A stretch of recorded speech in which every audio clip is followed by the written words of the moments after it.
biðjum saman. Almáttigi og miskunnsami Guð, þú sem ert veikum styrkur, þreyttum endurnæring, sorgbyttnum huggun og hinum deyjandi líf, já, þú Guð alls þolgæðis og allrar huggunar, hjálpa okkur að öðlast trú og von á þig og treysta nálægð þinni og kærleika. Gef okkur að þessi stund sé blessuð í helgidómi þínum og látu okkur finna huggun og styrk fyrir samfélagi við þig og þinn blessaða son, Jesú Krist. Við biðjum í hans nafni. Amen.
Sálmum Davíðs, 103. sálmi, stendur skrifað: Lofa þú Drottinn, sála mín, og allt sem í mér hans heilaga nafn. Lofa þú Drottinn, sála mín, og gleym eigi neinum velgjörðum hans. Hann fyrirgefur allar misgjörðir þínar, læknar öll þín mein, leysir líf þitt frá gröfinni, krýnir þig náð og miskunn. Náðugur og miskunnsamur Drottinn, þolinmóður og mjög gæskuríkur. Hjá postulanum Páli stendur eins í Rómverjabréfi: Enginn af oss lifir sjálfum sér og enginn deyr sjálfum sér. Ef vér lifum, lifum vér Drottni, og ef vér deyjum, deyjum vér Drottni. Hvort sem vér þess vegna lifum eða deyjum, þá erum vér Drottins. Því að til þess dó Kristur og varð aftur lifandi, að hann skyldi drottna bæði yfir dauðum og lifandi. Þannig hljómar orð Drottins.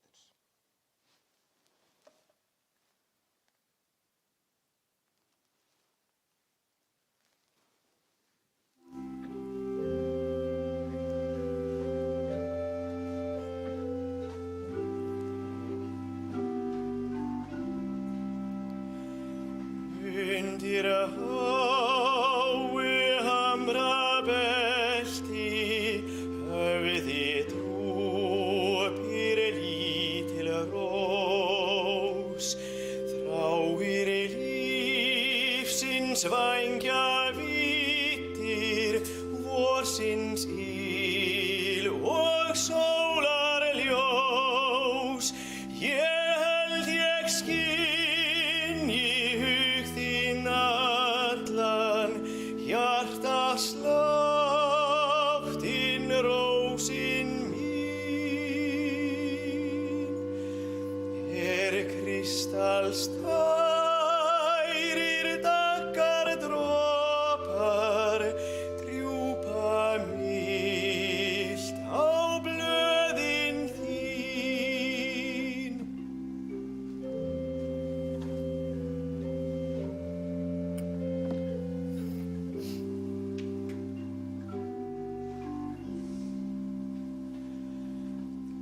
Æsku minnar leiðir lágu lengi vel þennan stað.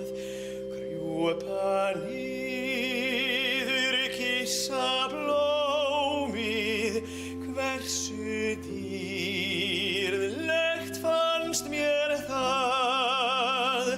Finna hjá þér ást og unað, yndislega rósin mín. Eitt það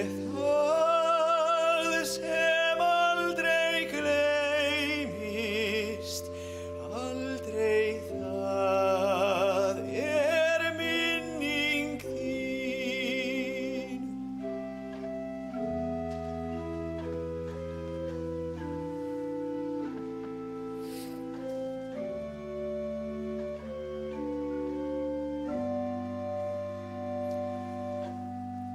Eitt það sem aldrei gleymist, aldrei það minning þín.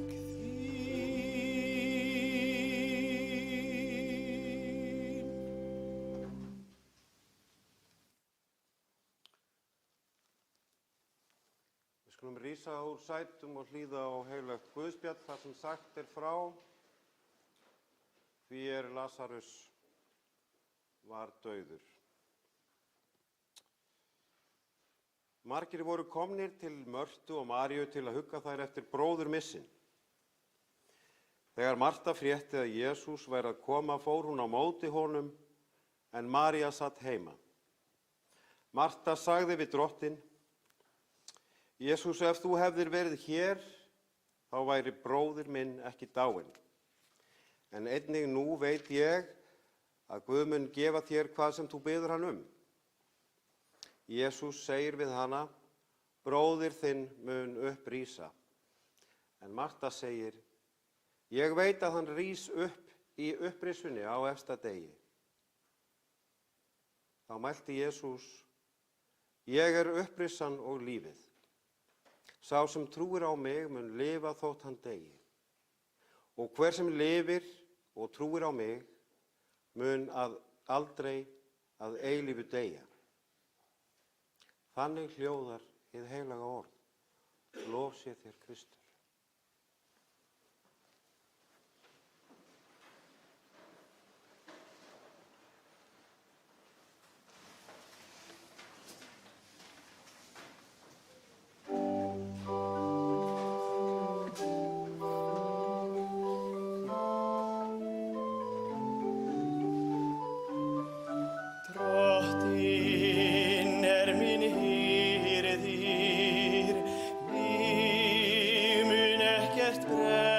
Á grænum grundum lætur hann mig hvílast, leiðir mig að vötnum þar sem ég má næðis njóta.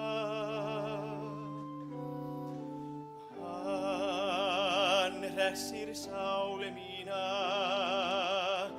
leiðir mig réttan veg fyrir sakir nafnsins, jafnvel þótt ég fari dimman dal, óttast ég ekkert illt, því þú ert hjá mér. Sproti þinn og stafur hugga mig, þú býr mér borð frammi fyrir fjendum mínum, þú smyrð höfuð mitt með olíu, bikar minn barmafullur.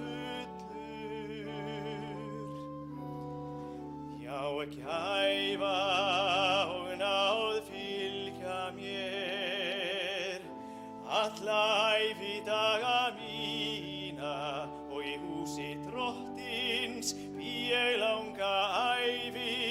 Drottin minn hirðir, mig mun ekkert bresta.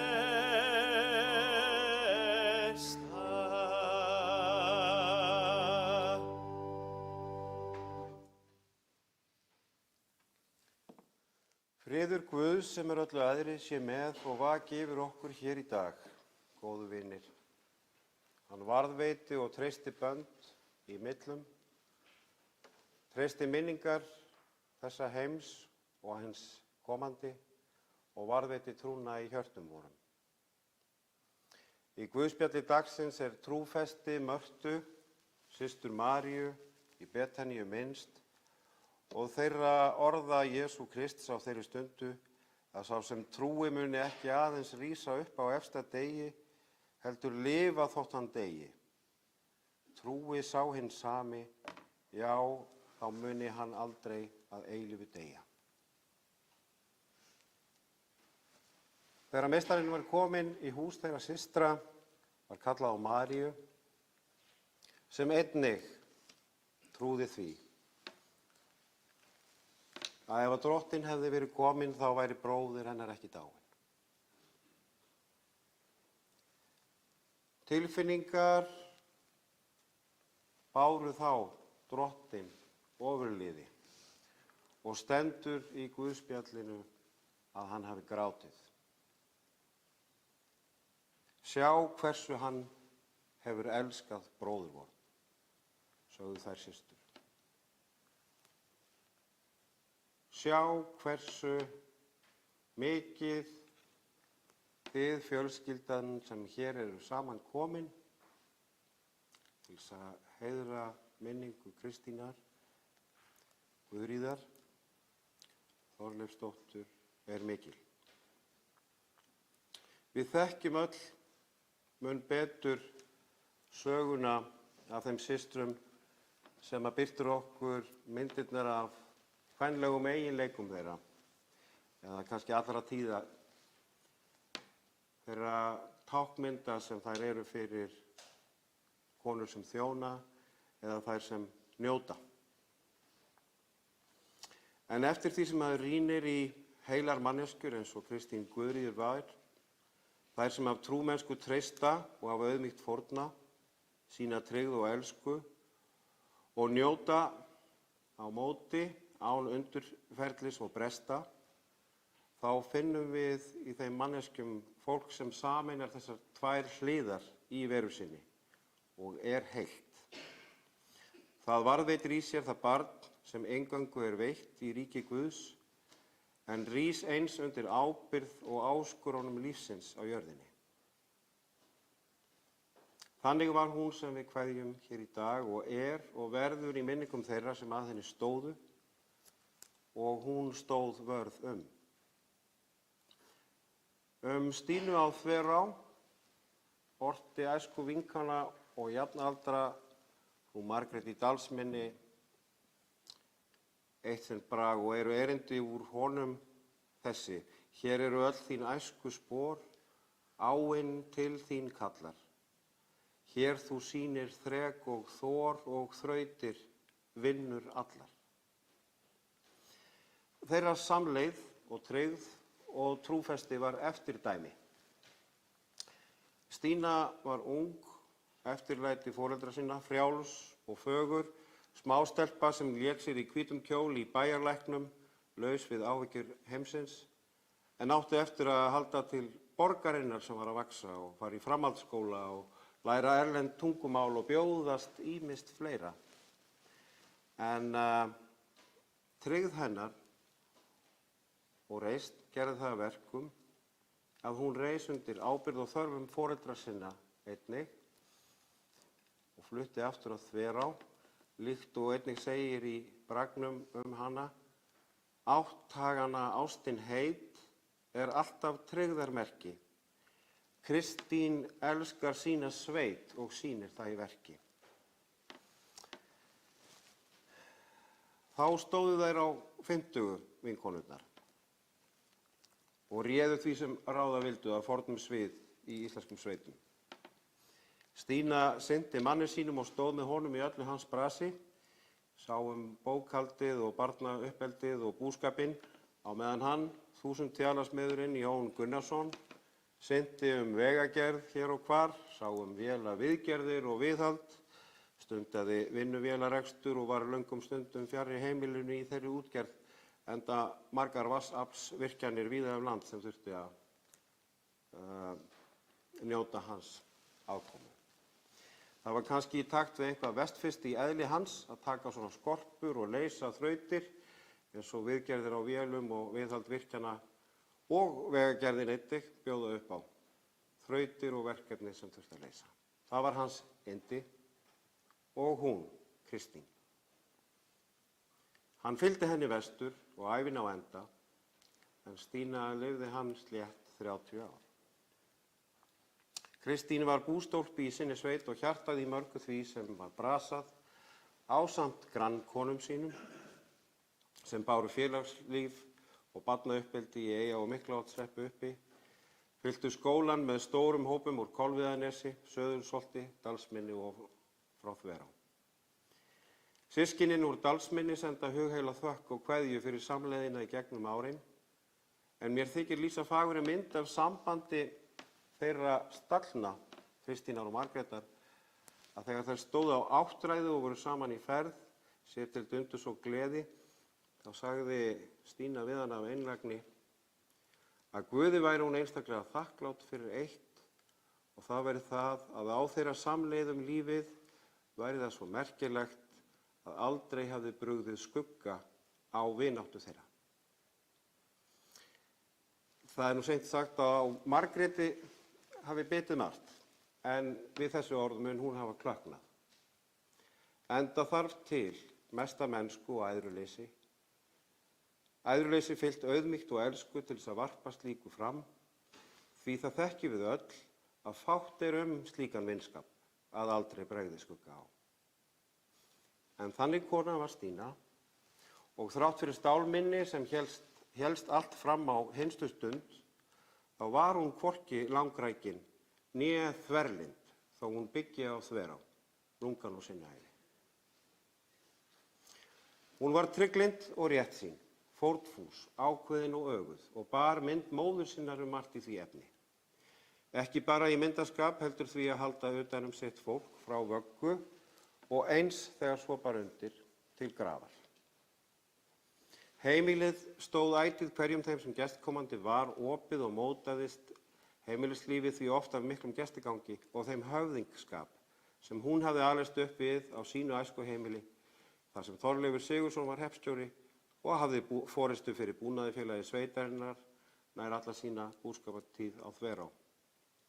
Halldóra, móðir hennar Ásgeirsdóttir, var sveitarsómi, en margir minnast hefðar sem Stína hélt áfram við, en hún var sú að því fylgdi nær skylda að koma við í réttarkaffin á Þverá að loknum drætti á hverjum hausti í Þverárétt.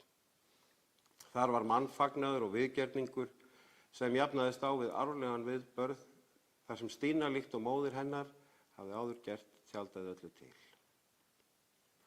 Höfðingskapur og reisn, áhugi á fólki og framförum, því að standa á eigin fótum og búa að þekkingu sinni, það var henni blóðborið.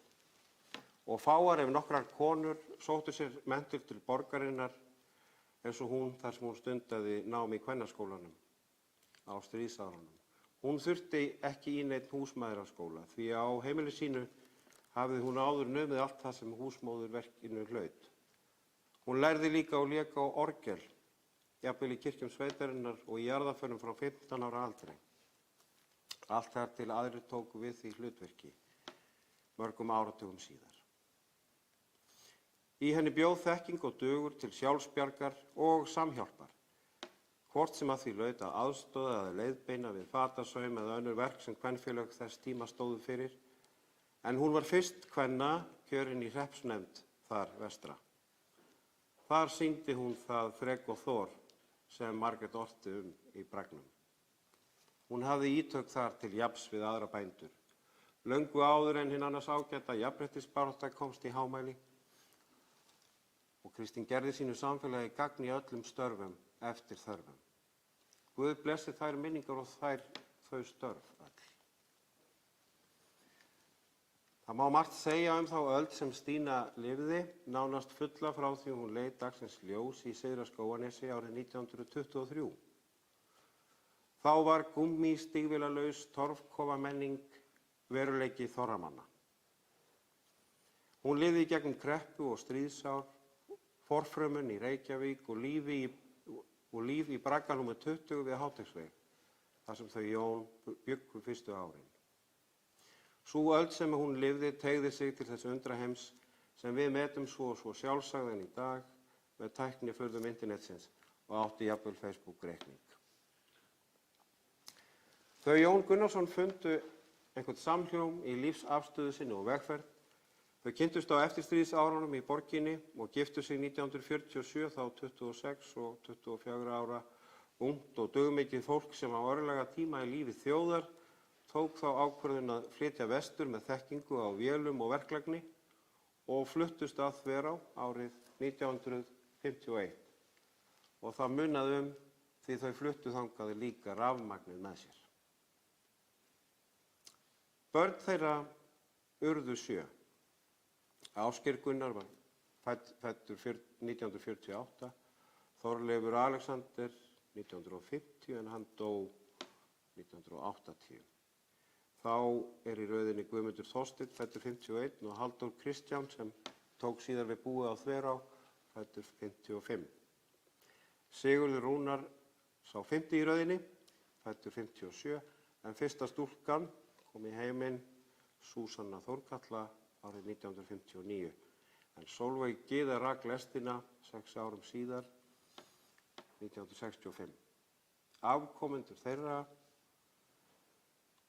og öll þau sem tengdust í hálfsystkina böndum og öðru slíku eru nær 50, en hún tók öllum þeim sem tengdust fjölskyldu sinni sem sínum eigin. Samgangurinn við Ásgeir bróður hennar var og í gegnum alla tíð mikill og þau sem bættust í hóp blóðskyldra afkomenda hafa sent hingað kveðju, þar á meðal Björn Líndal. En hann segir í bréfi sínu sem hann sendi að margar af sínum bestu æskuminningum eigi hann frá Þverá, þar sem hún var tekið sem einum af fjölskyldunni allri. Dóttur sinni Ásgeirs sem þar dvöldu líka, Ásgeirs bróður hennar, senda sína kveðju Óskar Bragi og Ásgeir Sigþórssynir, en þeir eru í Luxemborg og þangað barst hluti fjölskyldunar á vissum tímabölum þar sem að í þverársku ættinni fluggen sem hluti af þeirra véla og verk áhuga. Jón og Kristín stóðu saman og lifðu miklar breytingar á samfélagi, samgöngubætur og skólabyggingu. En fyrirtækjareksturinn í kringum vélaútgerðina þar sem útsjónarsemi og bústjórn Kristínar réð stundum mestu framhaldið byggði rótfestu hennar í þessari sveit og tryggði hana. Það var minnst á stálminni og áhuga á því að sinna allt sitt fólk og vita af högum allra þeirra vina og kunningja sem þau Jón öfluðu sér víða landið og að þau ferðuðust oft til heimahaga Jóns og hans fólks fyrir vestan. Þetta var hluti af þeim eiginleika að bera hag annarra fyrir brjósti og vilja þekkja það. Og sá eiginleiki varpar ekki aðeins ljóma á minningu af konu sem bar af sér þokka og reisn, heldur hefur kallað á lífsgöngunni fram virðingu frá þeim sem á hana treystu. Það var alltaf snyrtilegt og vel til haft á Þverá og sparistofa sem ekki allir komu í, en á sama tíma var lífsins notið og hent gaman, jafnvel rennt sér á dýnum niður stigana. Það var hlegið og stundum skotið fast, en til gamans má geta að barnabörnunum kom mjög óvart þegar þau áttuðu sig á því að þau voru ekki einu eftirlætin. Það voru ekki bara þau sem fengu að renna sér niður stigana. Heldur höfðu börnin sjálf á sínum tíma fengið að renna sér og hver veit nema Stína sjálf hafi rennt sér niður stigann á dýnu á Þverá þegar hún kom þangað 9 ára gömul. Því húsi fylgir mikil saga og reisn. Það er hnarreist á hinu fagra bæjarstæði og fögur umgerð, skógræktar og fella markar þar fjölskyldunni ættarból og skjól.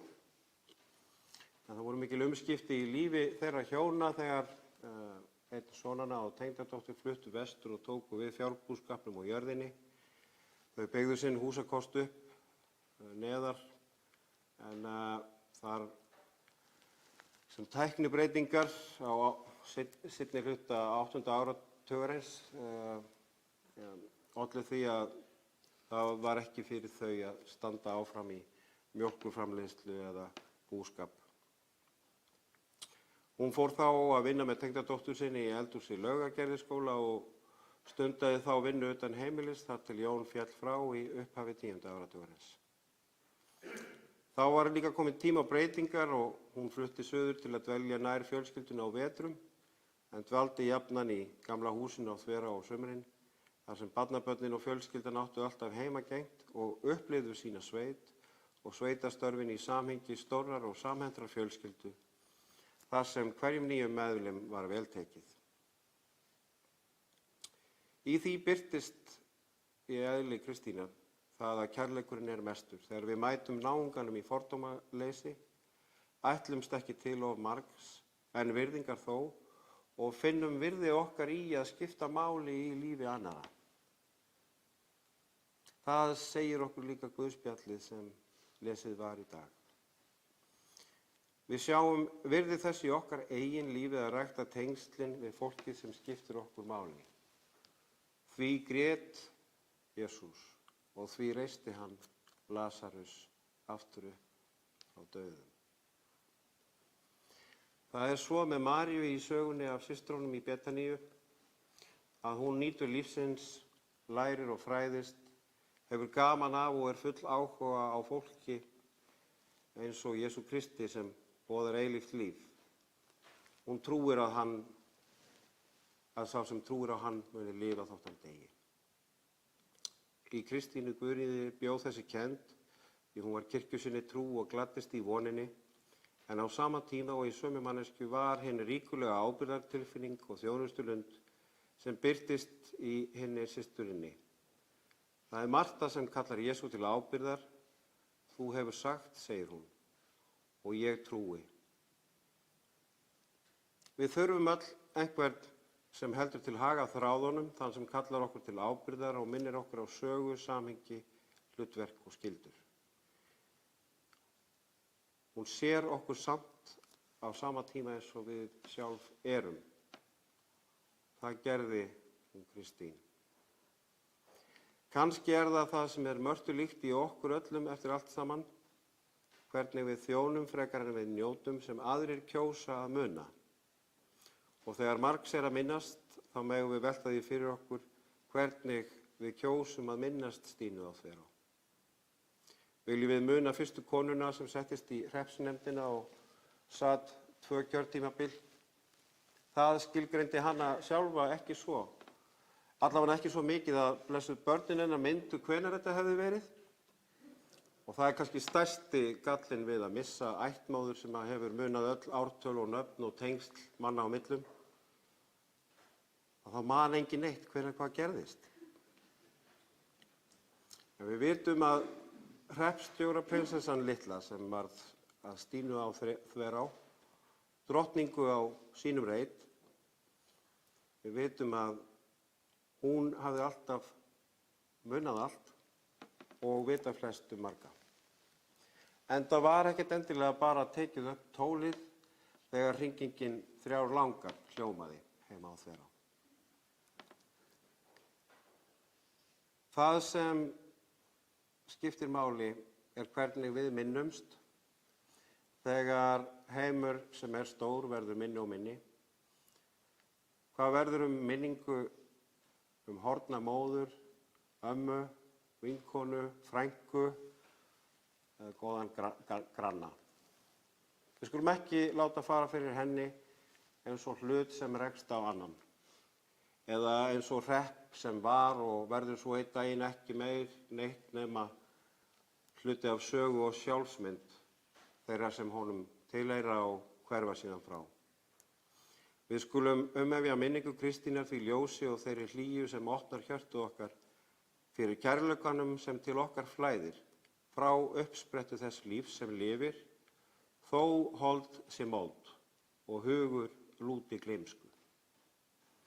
Við byggjum þess að sál og andi verði eitt í þínum eilífa friði og fyrir leyndardóms hins eilífa lífs sem í nafni Jesú Krists hvílir á litlum svefli hér í kistu með græna sprota af lífsins tré á sínu brjósti. Gefðu að minningin algóður Guð og bænir okkar gefi þreyttri sál þá líkn og varðveiti hennar friðardraum sem lúrir á kodda og bíður þín í von og trausti þess fyrirheitis sem henni var í skírninni gefið. Meir þú algóður Guð varðveita útgang hennar og inngang hérðan í frá og eilífu. Drottinn blessi minningu Kristínar Guðríðar Þorleifsdóttur.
Faðir, í himnaríki miskunna þú oss. Guðs sonur og lausnari heimsins, miskunna þú oss. Drottinn Guð, heilagi andi, miskunna þú oss. Nú lætur þú Drottinn, þjón þinn í friði fara, eins og þú hefur heitið mér. Því að augu mín hafa séð hjálpræði þitt, sem þú hefur fyrirbúið í augsýn allra líða. Það er ljós til opinberunar heiðingjum og til vegsemdar líð þínum, Ísrael. Já, lifandi Drottinn, vertu okkur nálægur á hverri stundu, hverfullar ævi, og helgaðu jarðlífssporin, svo að við verðum studd náð þínni. Gefðu að við hljótum þá arfleiði sem þú hefur kallað okkur til. Blessað okkur öll í lífi og dauða. Blessað þú minningarnar sem þessi stund er helguð og láttu þær bera þér vitni okkur til blessunar alla daga. Við þökkum þér fyrir að þú gafst okkur Kristínu Guðríði. Við felum þér hana og framtíð okkar allra. Veit henni þinn eilífa frið og fögnuð í dýrð hjá þér fyrir Jesú Krist, Drottinn vor. Amen.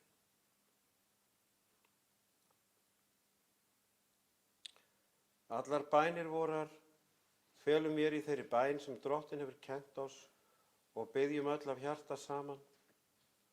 Faðir vor, þú sem ert á himnum, helgist þitt nafn, tilkomi þitt ríki, verði þinn vilji svo á jörðu sem á himni. Gef oss í dag vort daglegt brauð og fyrirgef oss vorar skuldir, svo sem vér og fyrirgefum vorum skuldunautum. Eigi leið þú oss í freistni, heldur frelsa oss frá illu, því að þitt er ríkið, mátturinn og dýrðin af eilífu. Amen.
Sé Guð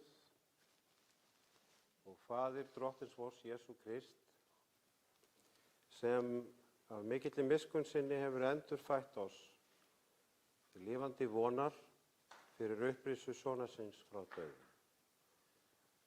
Jesús sagði: Ég er upprissan og lífið, sá sem trúir á mig mun lifa, þótt hann degi.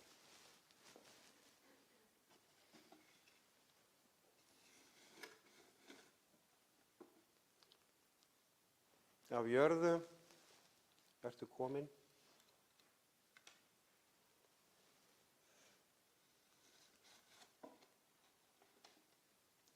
Að jörðu skaltu aftur verða.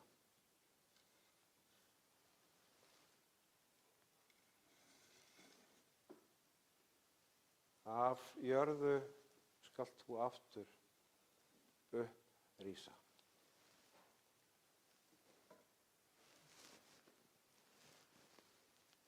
Veit Kristínu Guðríði, Drottin þína eilífu hvíld og lát þitt eilífa ljós lýsa henni. Drottin gefi dauðum ró, en hinum líkn sem lifa.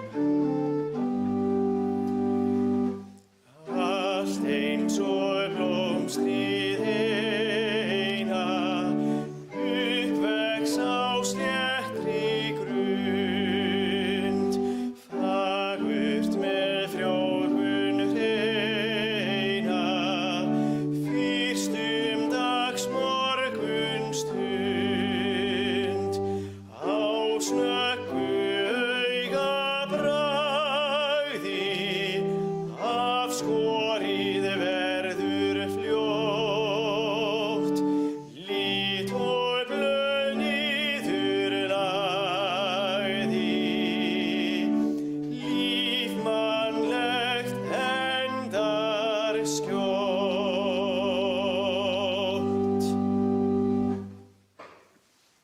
Drottin blessi þig og varðveiti þig. Drottin láti sína ásjónu lýsa yfir þig og sé þér náðugur. Drottin upplyfti sínu augliti yfir þig og gefi þér sinn frið. Amen. Í nafni Guðs föður og sonar og heilags anda, Guði séu þakkir fyrir Jesú Krist sem gefur oss sigurinn fyrir Drottin vorn. Amen.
ég bólstað og bjó, þar sem birkið og fjallrapinn grær.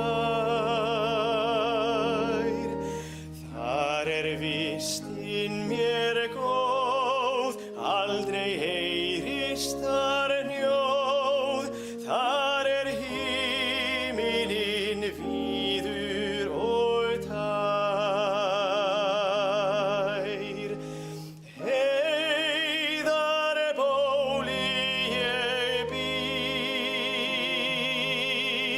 þar sem birkið og fjallrapinn grær.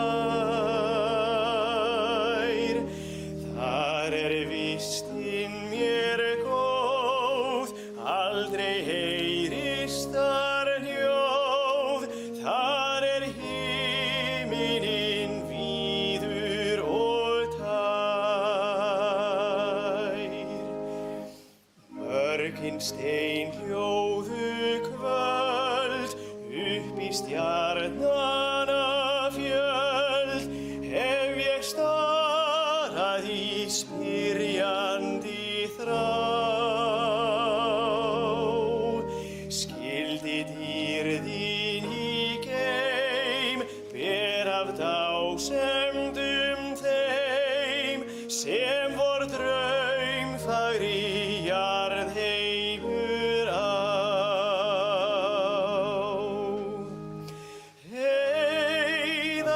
Heiðarbóli ég bý, þar sem birkið og fjallrapinn grær. Þar vistin mér góð, aldrei heyrist þar njóð, þar himinn víður og tær. Þetta loft svo tært, finnið þitt mjúkan þey, hve hann þyrlar upp angan úr mó.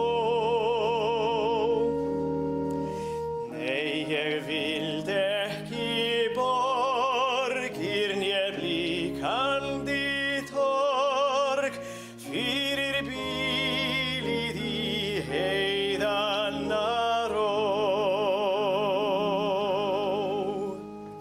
Heiðarbóli ég bý, þar sem birkið og fjallrapinn